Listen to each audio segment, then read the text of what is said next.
Hello friends, welcome to my channel. स्वागत है आपका मेरे चैनल पे। मैं हरप्रीत पटेल बात करूंगा आपसे इस वीडियो में बाल विकास के 10 महत्वपूर्ण प्रश्नों के बारे में। देखिए, प्रश्न बहुत ही महत्वपूर्ण है। वीडियो भले ही छोटा हो लेकिन प्रश्न आपके लिए बहुत ही महत्वपूर्ण है। और इतने सारे वीडियोस पड़े हुए हैं चैनल पे, अगर आप प्लेलिस्ट को देखेंगे तो आप जो है देखते देखते परेशान हो जाएंगे। लेकिन प्रश्न ख़त्म नहीं होंगे। आपको लगता होगा कि वीडियो बहुत छोटे होते हैं, छोटे हैं। वही कहते हैं ना, छोटा पैकेट बड़ा धमाका वाला काम मैं करता हूँ।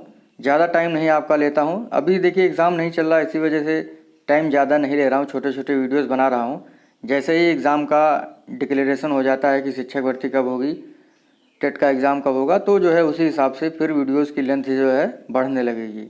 तो 10 प्रश्न है आज के। अगर आपको वीडियो अच्छा लगे लाइक कर दीजिएगा, शेयर कर दीजिएगा। चैनल पर पहली बार आए हैं चैनल सब्सक्राइब कर लीजिएगा और बेल आइकन दबा दीजिएगा, जिससे कि आपको नई वीडियोज़ की नोटिफिकेशन समय से मिलती रहे। PDF डाउनलोड करने के लिए आप टेलीग्राम ग्रुप से जुड़ जाइएगा, ठीक है। वहाँ से जो है जो भी मैं वीडियो अपलोड करता हूँ उसकी PDF भी आपको वहाँ पर देता हूँ, ठीक है। और जो पिछले वीडियो हैं उनको भी देखिएगा, डिस्क्रिप्शन में आपको उसका लिंक दे दिया जाएगा। थ्योरेटिकल पोर्शन हो चाहे वो MCQs हो, सभी का लिंक जो है आपको डिस्क्रिप्शन में मिल जाएगा। तो शुरू करते हैं। पहला प्रश्न हमारा, यह कथन किसका है? वंशानुक्रम व्यक्ति की जन्मजात विशेषताओं का पूर्ण योग है। James Drever, BN Jha, Thomson, Woodworth. तो वंशानुक्रम व्यक्ति की जन्मजात विशेषताओं का पूर्ण योग है, यह कथन है किसका? BN झा का। बी ऑप्शन आपका सही होगा। देखिए, मैं आपको बता दूं कि जो मनुष्य होता है, मनुष्य में गुणसूत्रों की संख्या होती है 23 जोड़ी, यानी कितने हो गए? 46 गुणसूत्र पाए जाते हैं मनुष्य में। अगला प्रश्न है, जीव सांख्यिकी का सिद्धांत जो है किसने दिया है? लैमार्क ने, वुडवर्थ ने, गाल्टन ने, रूसो ने। तो जीव सांख्यिकी का सिद्धांत जो है ये दिया है गाल्टन महोदय ने। अगला प्रश्न है, यह नियम है बालक में अपने माता पिता के विपरीत गुण पाए जाते हैं। यानी कौन सा नियम ऐसा है जो बताता है कि बालक में अपने माता पिता के विपरीत गुण पाए जाते हैं? विभिन्नता का नियम, समानता का नियम, उपार्जित गुणों का नियम, प्रत्यागमन का नियम। देखिए, बालक में अपने माता पिता के विपरीत गुण पाए जाते हैं, क्या ये विभिन्नता का नियम होगा? नहीं। समानता का नियम, यानी बालक में अपने माता पिता के समान गुण पाए जाते हैं, वो समानता का नियम होता है। विभिन्नता का नियम क्या होता है? देखिए, विभिन्नता का नियम वो होता है जिसमें बालक में अपने माता पिता के कुछ भिन्न गुण पाए जाते हैं। उपार्जित गुणों का लक्षण, उपार्जित गुणों का नियम होगा नहीं। प्रत्यागमन का नियम आपका होगा। डी ऑप्शन आपका सही होगा। प्रश्न है, यह कथन किसका है? वातावरण वह हर वस्तु है जो व्यक्ति के पितृकों के अतिरिक्त प्रत्येक वस्तु को प्रभावित करती है। एनास्टसी, रॉस, जिसबर्ट, वेल्ड। पितृक कह सकते हैं वंशानुक्रम को, ठीक है, इस चीज को ध्यान रखिएगा।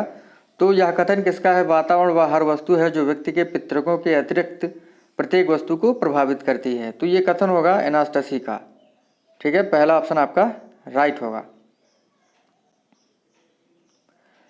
अगला प्रश्न, काम प्रवृत्ति की न्यूनता किस अवस्था में होती है? शैशवावस्था, बाल्यावस्था, किशोरावस्था, प्रौढ़ावस्था। देखिए, शैशवावस्था में नहीं पाई जाती है, बाल्यावस्था में होती है क्या, या किशोरावस्था में होती है, या प्रौढ़ावस्था में होती है? देखिए, काम प्रवृत्ति की जो अधिकता होती है वो किशोरावस्था में होती है, और बाल्यावस्था में जो क्या होते हैं, काम प्रवृत्ति की न्यूनता होती है, क्योंकि बालक इस समय जो होता है अधिकतर खेल में ही अपना दिन गुजारता है, इसी वजह से काम प्रवृत्ति की न्यूनता होती है। लेकिन जो किशोरावस्था होती है 12 से 18 वर्ष की, इसमें जो है जो बालक होता है वो अपने विपरीत लिंग से प्रेम करता है, यानी बालक जो है बालिका से, बालिका जो है बालक से, ठीक है। शैशवावस्था जो है जन्म से 5 या 6 वर्ष की अवस्था होती है। बाल्यावस्था जो होती है 6 से 12 वर्ष की अवस्था होती है। 6 से 9 वर्ष की अवस्था आपकी पूर्व बाल्यावस्था, और 9 से 12 वर्ष की अवस्था उत्तर बाल्यावस्था कहलाती है। किशोरावस्था जो है आपकी 12 से 18 वर्ष की अवस्था होती है। देखिए, गंदी और चुस्ती आयु भी जो है क्या कहलाती है? बाल्यावस्था कहलाती है। अगला प्रश्न है, शायद ही कोई ऐसा खेल है जिसे 10 वर्ष का बालक ना खेल पाए। यह कथन किसका है? स्ट्रैंग का, फ्रायड का, ब्रूस का, रास का। तो ये कथन है स्ट्रैंग का। देखिए, शायद ही कोई ऐसा खेल है जो बालक 10 वर्ष में ना खेल पाए। तो इसको कैसे याद करेंगे? 10 वर्ष की आयु में जो है बालक सभी खेल खेल लेते हैं। ये एक स्ट्रेंज बात है, यानी विचित्र बात है। स्ट्रेंज को हम स्ट्रेंग भी पढ़ सकते हैं। तो स्ट्रेंग मतलब विचित्र बात है। तो इस तरीके से आप इसको याद रखिएगा। अगला प्रश्न है, बुद्धि के 3 आयाम में गिलफोर्ड ने कौन सा नहीं बताया है? देखिए, बुद्धि का त्रिआयामी जो सिद्धांत है वो किसने दिया है? त्रिआयामी सिद्धांत जो है जेपी गिलफोर्ड ने दिया है। और जेपी गिलफोर्ड जो है आपके कहाँ के निवासी थे? अमेरिका के निवासी थे। और इन्होंने 1967 में जो है बुद्धि का त्रिआयामी सिद्धांत दिया था। ठीक है, इस चीज़ को ध्यान रखिएगा। बुद्धि का द्विकारक सिद्धांत स्पेयरमैन ने दिया था। बुद्धि का बहुकारक सिद्धांत थॉर्नडाइक ने दिया था। का व खा का सिद्धांत हैब ने दिया था। ठीक है, इस तरीके से याद रखिएगा। तो बुद्धि के 3 आयामों में गिलफोर्ड ने कौन सा नहीं बताया है? संक्रिया, अंतर्वस्तु, उत्पाद या उत्पादन, रिजल्ट, अनुभव। तो बुद्धि के त्रिआयामों में से अनुभव जो है ऐसा आयाम है जिसको गिलफोर्ड ने नहीं बताया है।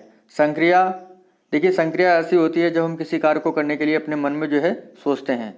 अंतर्वस्तु, किसी कार्य को हल करने के लिए जो भी हम चीज़ों का उपयोग करते हैं। उत्पाद यानी संक्रिया और अंतर्वस्तु के द्वारा जो भी हम समस्या का हल करते हैं, जो भी हमें रिजल्ट प्राप्त होता है वो होता है आपका उत्पाद। ठीक है, तो ध्यान रखिएगा। अगला प्रश्न है, बहुत ही अच्छा प्रश्न है। मिलान सही नहीं है। भाषाई बुद्धि लेखक की होती है, स्थानिक बुद्धि पेंटर की होती है, त्रितंत्रीय सिद्धांत बुद्धि का गिलफोर्ड ने दिया है, या अंतरावैयक्तिक बुद्धि जो है संत की होती है। देखिए, कौन सा मिलान सही नहीं है? थोड़ा सा दिमाग लगाइए, आपको समझ में आ जाएगा। देखिए, भाषाई बुद्धि जो होती है जो लेखक के पास होती है, बिल्कुल सही जवाब है। बहुबुद्धि का सिद्धांत जो है हार्वर्ड गार्डनर ने दिया है। बहुत बुद्धि हमें कहाँ मिलती है? गार्डन में मिलती है। इस तरीके से याद रखिएगा। तो भाषाई बुद्धि जो लेखक के पास होती है, स्थानिक बुद्धि जो है पेंटर के पास होती है।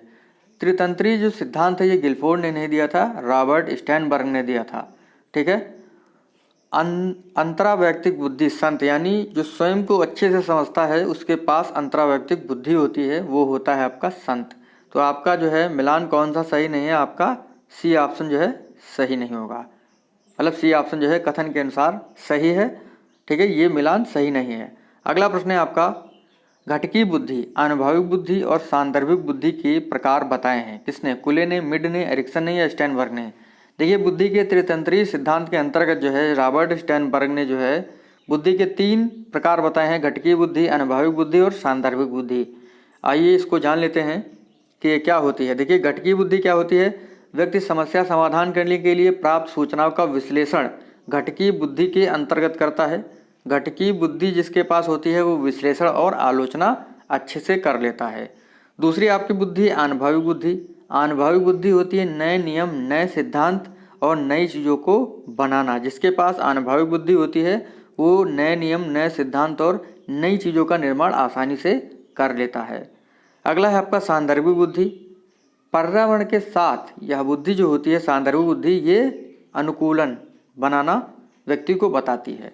ठीक है, तो आपका जो है घटकी बुद्धि, अनुभविक बुद्धि और सांदर्भिक बुद्धि किसने दिया है? रॉबर्ट स्टर्नबर्ग ने। ठीक है, तो अगला प्रश्न देखते हैं हमारा क्या है। अगला है, चिंतन के साधन कितने हैं? 4, 3, 6, 5। तो चिंतन के जो है 4 साधन बताए गए हैं। कौन कौन से? प्रतिमा, भाषा, संप्रत्यय और प्रतिज्ञाप्ति। ठीक है, इस चीज़ को आप लोग ध्यान रखिएगा। चिंतन के 4 साधन होते हैं। प्रतिमा, जैसे कोई भी चित्र होता है, कोई भी चित्रण होता है, तो इमेज जो होती है वो जो है हमें सोचने के लिए बाध्य करती है, चिंतन करने के लिए बाध्य करती है। भाषा जो है, अगर भाषा ही नहीं होगी तो हम चिंतन कैसे करेंगे? ठीक है। संप्रत्यय यानी कॉन्सेप्ट। कॉन्सेप्ट ऐसी चीज़ होती है जैसे आपको कहा जाए कि 4 पैर हैं किसी जानवर के, उसकी एक पूँछ है और वो जो है सफ़ेद रंग का होता है, थोड़ा सा छोटा होता है, 2 आंखें होती हैं और ठीक है, और वो भौंकता है। तो क्या होगा? कॉन्सेप्ट आपके दिमाग में बना हुआ है, यानी 4 पैर, 1 पूँछ वाला, ठीक है, और भौंकता है तो क्या होगा? कुत्ता होगा। यही कॉन्सेप्ट है। तो समझ गए होंगे। प्रतिज्ञप्ति क्या होती है? 2 कॉन्सेप्ट को जोड़कर तीसरा कॉन्सेप्ट तैयार करना प्रतिज्ञप्ति कहलाता है। तो इस प्रकार से आज का जो 10 प्रश्न का वीडियो था यहीं पर समाप्त होता है। एक प्रश्न है आपके लिए, कमेंट करके ज़रूर बताइएगा। और आपने जो है इस प्रश्न को पढ़ा होगा मेरे द्वारा हमेशा ही। प्रश्न है आपका, नवीन ज्ञान तथा नवीन प्रतिक्रियाओं को प्राप्त करना ही सीखना है, यह कथन किसका है? ये कथन जो है किसका है, कमेंट करके बताइएगा। और अगर आपको वीडियो अच्छा लगा हो लाइक कर दीजिएगा, शेयर कर दीजिएगा। ठीक है। और जो है वीडियो शेयर करा करिए, लोग बहुत कम देखते हैं। और इस टाइम, ये जो टाइम है कोरोना का टाइम, आप लोग घर में होंगे और महामारी के समय जो है खाली समय है तो उपयोग कर लीजिए, क्योंकि आने वाला जो समय है वो इतना ज़्यादा गंभीर होगा पढ़ाई करने के लिए, कंपटीशन के लिए, कि आपको समझ में नहीं आएगा कि मुझे कितने अंक लाने हैं। अगर आप टेट का एग्ज़ाम देने जा रहे हो तो आपको 110 अंक लाने ही हैं। शिक्षक भर्ती देने जा रहे हैं तो आपको जो है 110 अंक लाने ही हैं। मतलब अपनी पुख्ता सीट तय करने के लिए आपको इतने अंक लाने ही होंगे, ठीक है। जब मैंने एग्ज़ाम दिया था तब ऐसा नहीं था, थोड़ा सा कह सकते हैं कम कंपटीशन था, लेकिन जैसे जैसे दिन बढ़ रहे हैं कंपटीशन बढ़ता जा रहा है। तो ध्यान रखिए और पढ़ाई अपनी जारी रखिए। मिलते हैं आपसे अगली वीडियो में। थैंक यू फ्रेंड, धन्यवाद।